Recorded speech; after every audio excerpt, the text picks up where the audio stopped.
3. Hi guys, KBo here in New Jersey. We are here on the last date of Laurence Juber's tour on the East Coast. Laurence is going to come out and talk to us in just a moment. I just want to tell you a few words about him. He has put out 18 solo albums in his career. He is recognized as a Beatles aficionado. In fact, he has played with Paul McCartney and Wings. He's also done some work with Al Stewart. He has also done a lot of work in television, and he's done a number of new projects we want to talk with him about, and as a matter of fact, he's coming in. So let's welcome Laurence Juber. Laurence? Hello. Welcome. Nice to be here. Laurence even brought his guitar with him. This is really a treat. Yeah. Laurence, I want to go back just for a moment. Of course, it goes everywhere. I'm sure your fans appreciate that. Let's go back to day one. You've been quoted as saying that when I Want to Hold Your Hand came out, you first started playing guitar. Yeah, it was coincidental with that, but that wasn't my original inspiration for playing guitar. I mean, it was really prior to that, you know, Cliff Richard and the Shadows. You know, the Shadows, for people who aren't familiar, Shadows were kind of like the English version of the Ventures. Would have played surf music, but we didn't have any surf. And then, you know, they were the first band to have Stratocasters in England, and even the Beatles were influenced by the Shadows. Now let's talk about the Beatles for a minute. Obviously, anyone who knows anything about your career, who were they? There were 4 guys, I think. They're somewhere around. Obviously, the Beatles have had a major influence, and we'll talk about your experience with Paul McCartney in just a moment. But tell us how the Beatles have played into your career, and what type of influence have they had on you?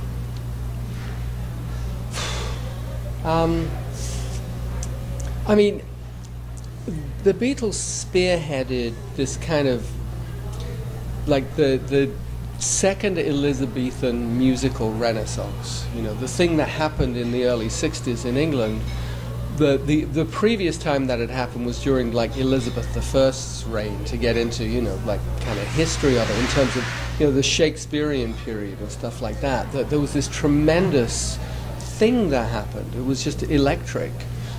And the Beatles were right at the forefront of it. But there was also, you know, I mean, my local bands were the Dave Clark Five, the Kinks. You know, I was a fan of the Animals, the Stones. And then a little bit later on, another local band was Fairport Convention, for example. I used to go see them every week.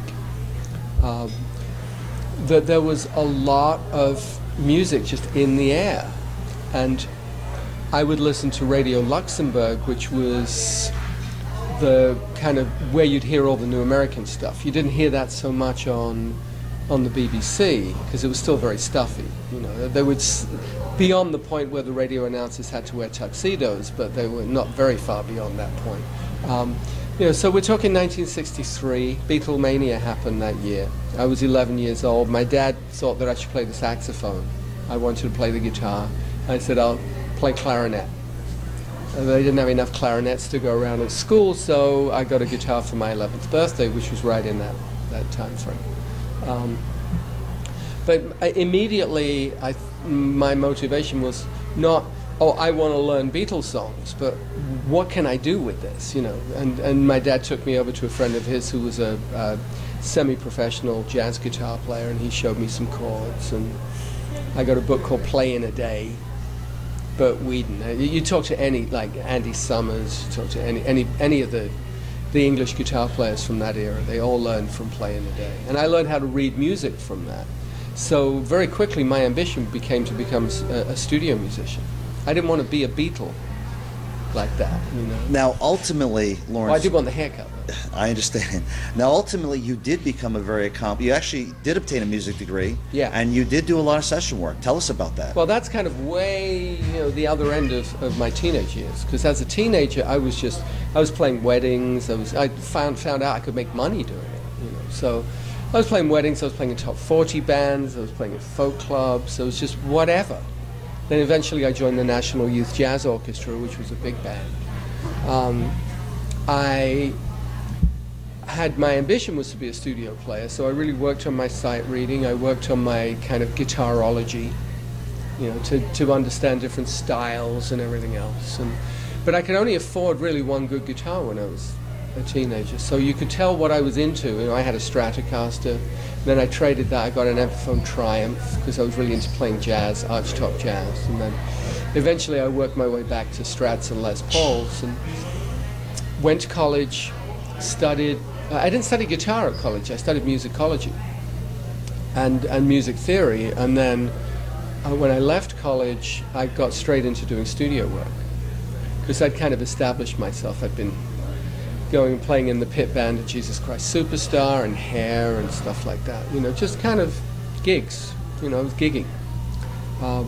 And then I became a studio player and played on all kinds of stuff. I still discover stuff I played on that I didn't know. Now, at some point, Laurence, there did come an opportunity to play with Paul McCartney.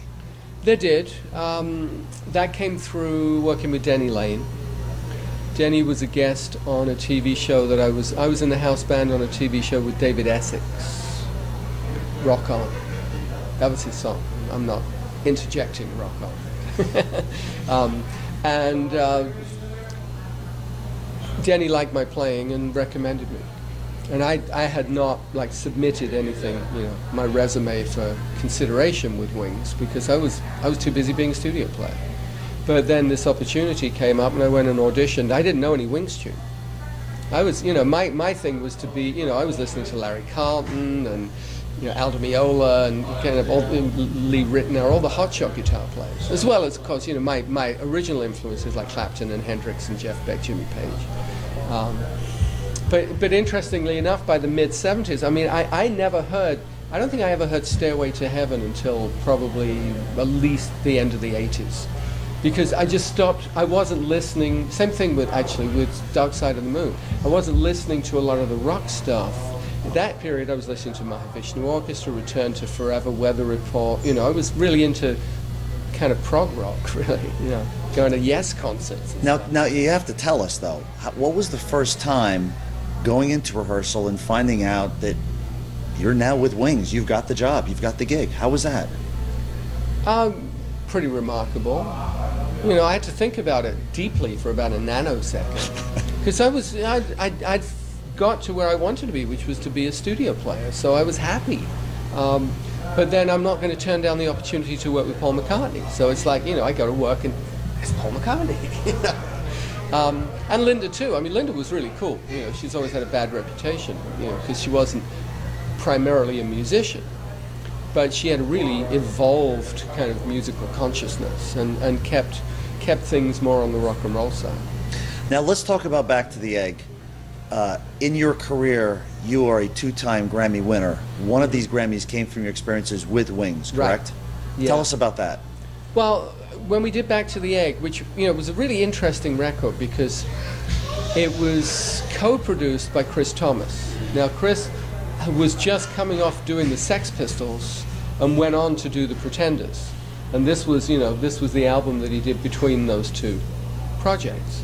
So he brought a very rock and roll kind of consciousness to it, and was pushing Paul more in that direction. You know, there's elements on that album, and it was fascinating to me because it wasn't silly love songs, it wasn't Mull of Kintyre, it was, you know, songs like Spin It On, which is basically kind of punk rockabilly.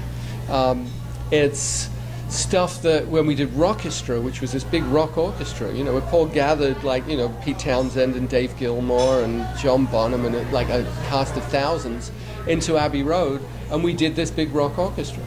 And we had worked up, like, we demoed it with just Wings, where we kind of triple tracked everything and, you know, to get the idea across. But yeah, we got a Grammy for that because it was actually the first time they awarded a Grammy for rock instrumental.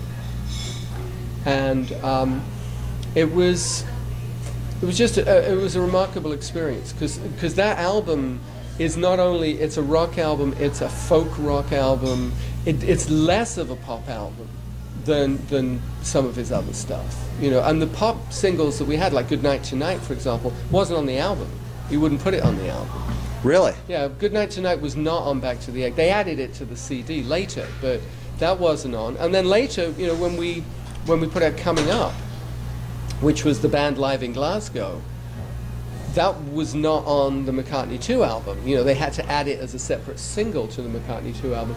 And interestingly enough, as we talk, I mean, you know, next Tuesday, the McCartney and McCartney 2 albums are being re-released. Right, right. And the bonus tracks, there's bonus tracks of Every Night, Maybe I'm Amazed, and the live coming up, all from the Glasgow concert. And you listen back to that stuff. It's a kick-ass rock and roll band.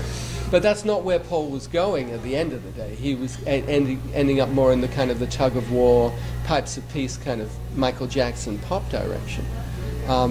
And so Wings kind of ran its course.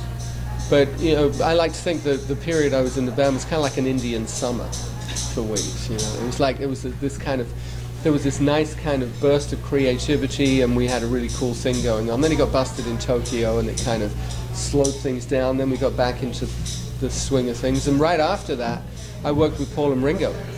Ringo did some stuff in France. Tell us about Ringo. What was it like working with Ringo? Oh, that was so cool. I mean, I'm in the studio with a guitar. There's Paul and there's Ringo, and it's like half the Beatles. I mean, what could be cooler? You're halfway there, Laurence. And what a great drummer. I mean, not a technical drummer, just a great feel drummer. Great rhythm. Yeah. Now, when you look back now at your experience with Wings, what do you take most from that experience? I got my master's in music from McCartney University. I mean, it was part of my education. I can't get away from it. The fact that we're talking about it now 30 plus years later, it's part of the continuum of Beatledom. So I have my little piece of that kind of Beatle thing, and it was a remarkable experience, and I wouldn't trade it for anything. But it was just a period. I mean, I've been working as a professional musician essentially since I was about 13 years old.